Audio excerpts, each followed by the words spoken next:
তোমরা এই অঞ্চলের যারা এই মেধাবী বাচ্চারা এখানে কষ্ট করে এসেছো, এই কেসটা কিন্তু ছোট, কিন্তু এটার ভ্যালু অনেক বেশি। কিভাবে বেশি? এটা তুমি বাসায় রাখবা, তোমার পরবর্তী প্রজন্ম, বংশধর, তোমার ছেলে মেয়ে হবে, এক সময় বিয়ে হবে, তারা জানবে যে তুমি এক সময় স্কলার ছিলা। নিজের চেষ্টায় করবা। বাপ মা তো সারা জীবন চায় আমার ছেলে মেয়ে পৃথিবীতে সবচেয়ে ভালো জায়গায় থাকুক, ভালো অবস্থানে থাকুক, ভালো থাকুক। বাপ মার চেয়ে বেশি সন্তানের কাছে চাওয়া পাওয়া কিছুই নেই। সমাজে আমরা সুযোগ করে দিব যারা এরকম ভালো রেজাল্ট করে আরো এগিয়ে যাওয়ার জন্য। তোমাদের আমরা অনুপ্রাণিত করব।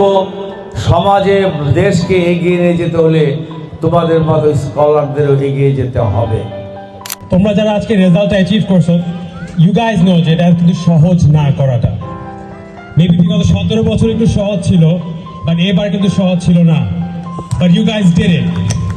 শিক্ষা একটি জাতির মেরুদণ্ড, তার থেকে বড় হচ্ছে সুশিক্ষা। আমরা যেটা পড়তেছি, যেটা আমরা শিখতেছি, সেটা যদি আমরা অ্যাপ্লাই না করতে পারি, আমরা যদি কাজে না লাগাতে পারি, তাহলে কিন্তু আমাদের শিক্ষাটা কিন্তু কোনো লাভ নাই। আমাদের তরুণ সমাজকে যদি আমরা এখন থেকে যদি সাপোর্টটা না দেই এবং পড়ার পরে যদি তাদেরকে বেকারত্ব থেকে আমরা না নিয়ে আসতে পারি, তাহলে কিন্তু আমরা সমাজটা গড়ে তুলতে পারবো না।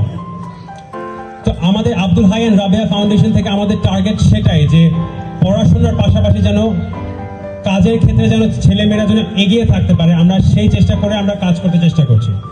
আমরা চাই যে টু ডেভেলপ আ সোসাইটি যেখানে সবাই কন্ট্রিবিউট করতে পারবে তাদের শিক্ষা এবং তাদের মেধা দিয়ে।